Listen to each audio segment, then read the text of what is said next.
મારું નામ છે રમેશ ઝીંઝુવાડિયા। હું મોટા કુટોડા ગામનો રહેવાસી છું। એક જાગૃત નાગરિક અને સામાજિક કાર્ય તરીકે કામગીરી કરું છું। અત્યારે જે આપણે રોડ ઉપર ઊભા છીએ એ રોડ છે મોટા કુટોડાથી ઉગવણ ગામને જોડતો રોડ છે। મોટા કુટોડા ગામ છે અને સામૂહિક આરોગ્ય કેન્દ્ર આવેલું છે, જેથી કરીને સારવાર અર્થે આવતા દર્દીઓ છે। ગામની અંદર હાઈસ્કૂલ આવેલી છે, ઇરિગેશન ઓફિસ વગેરે પ્રકારની ઓફિસ આવેલી છે। તો ઉગલવણને ગામને જે જોડતો રોડ છે ને એ ગામને અને કુટોડા ગામના અવર જવર કરવા માટે રોડ ખરાબ હોવાથી ભારે મુશ્કેલીનો સામનો કરવો પડે છે સ્થાનિક લોકોને, બંને ગામના લોકોને, ખેડૂતોને। અને ખાસ કરીને હાઈસ્કૂલ આવેલી છે, ત્યાં નાની નાની દીકરીઓ જે આવતી હોય અભ્યાસ અર્થે એને પણ મુશ્કેલીનો સામનો કરવો પડે છે।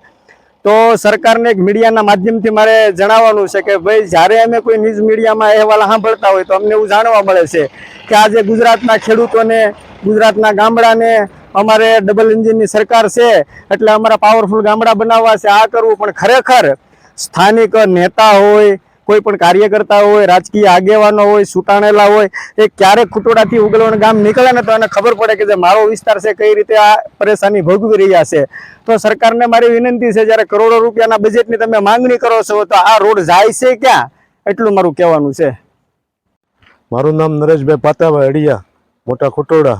અહીંયા મારી વાડી આવેલી છે ને આ રસ્તો હાવ બધો ખરાબ છે, વારા ઘડીએ પાણી બહુ આવે છે ને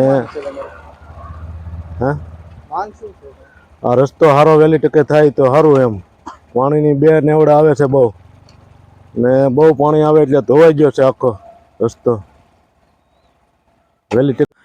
મારું ગામ મોટા કુટોડા, મહુવા તાલુકો, જિલ્લો ભાવનગર, અને ઉગલવાન જવા માટેનો રસ્તો છે આ।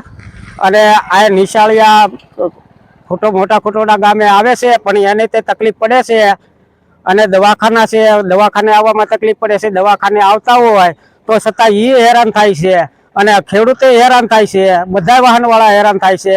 કયેકના એક્સિડન્ટ થઈ ગયા છે અહીંયા, કયેકે ફોર વ્હીલર તોડી નાખી છે, કયેકના ટ્રેક્ટરે ઊંધું પડેલું છે આમાં।